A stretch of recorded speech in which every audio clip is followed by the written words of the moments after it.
Hello' guys, কি খবৰ? আৰু আজি বহুত দিনৰ মূৰতে মোক ভিডিঅ' বনাবলৈ ভাবিছোঁ। কিন্তু ভিডিঅ' নহয়, এনেই কিবা কাম কৰিম তাকে অকণমান আপোনালোকক দেখুৱাবলৈ ভাবিছোঁ। মই আচলতে প্ৰথমতে এইখন লৈ লৈছোঁ মোৰ হাথিয়াৰ মানে মোৰ আজি মই আচলতে মালভোকলৰ খেতি কৰিম বুলি ভাবিছিলোঁ। তো সেইকাৰণে বাৰীতে কেইজোপামান মালভোকল ৰুইছিলোঁ আৰু বহুত জংঘল হৈছে। এয়া জংঘল মানে চাফা কৰি দিব লগা হৈছে আৰু দুদিনৰ পিছত সাৰো দিব হৈছে।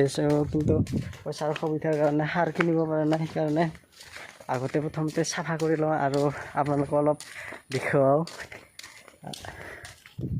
তো আপোনালোকে ভিডিঅ'টো চাই থাকিব, মই কেনেকৈ আজি কাম কৰোঁ। বলক।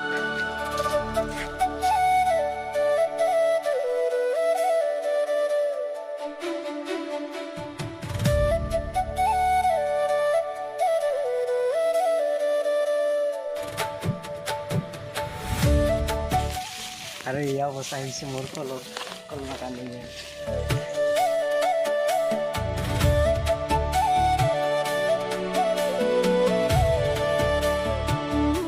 প্ৰথমতে চাফা কৰি ল'ম বুলি ভাবিছোঁ। তাৰপিছত অকল ঘৰটো চাফা কৰি ল'ম। তাৰপিছত ঘৰটো চাফা কৰি লোৱাৰ পিছত আৰু সাৰ চাহ দিবৰ কাৰণে চাচিব লাগিব। তাৰপিছত সেই মাটি চাপি দিব লাগিব আৰু এইফালে এইবিলাক বোন মৰা দিব লাগিব। গোটেইটো চুৰি শেষ কৰিব নোৱাৰিম। সেইফালে মা আৰু মই দুজনে চাফা কৰিব লাগিব, উপায় নাই। চ' এতিয়া লাগি থাকোঁ, আপোনালোকক দেখুৱাইছোঁ।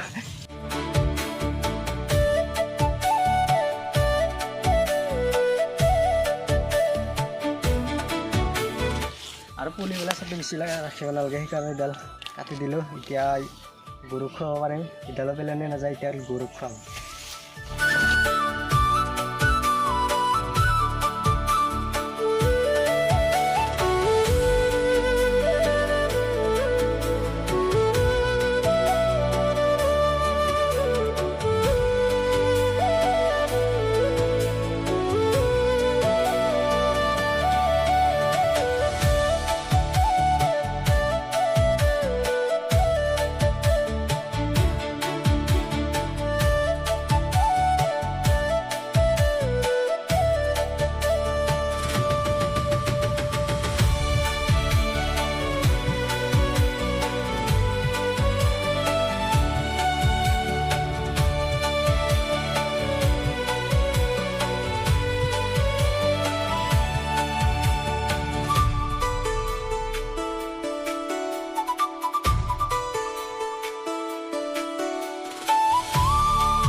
আৰু অন্ধকাৰখিনি বৰ্তমান কমপ্লিট হৈ গ'ল আৰু গোটেই সম্পূৰ্ণ চাফা কৰি দিয়া নাই, অকল ঘৰখিনি চাফা কৰিছোঁ। তাৰপিছত আৰু বাকীখিনি যিবিলাক ছাইডত আছে সেইখিনি বোন মাৰা দিম বুলি ভাবিছোঁ। তাৰমানে ঘৰত এইকাৰণে চাফা কৰিছোঁ যাতে শিপা ওলাইছে কিছুমান, শিপা গাছবিলাক টান পাব নেকি বুলি ভাবি সেইটোৰ কাৰণে তাও দি চাফা কৰি দিলোঁ। আৰু এতিয়া এইবিলাক বোন মাৰা খদি দি আৰু এতিয়া সাৰ দিব লাগিব।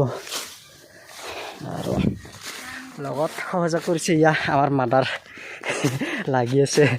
আজি ভিডিঅ'টো আৰু বেছি দীঘলীয়া এনেকৈ বহুত গৰম লাগিছে। আৰু গৰম বুলি কথা নাই, আচলতে এইখিনি হ'লে আৰু বাকীখিনি ভিডিঅ' কৰি থাকিব সময় ভিডিঅ' কৰি থাকিব সুবিধা আছে। সেইকাৰণে ভিডিঅ'টো ইমানতে সামৰিছোঁ।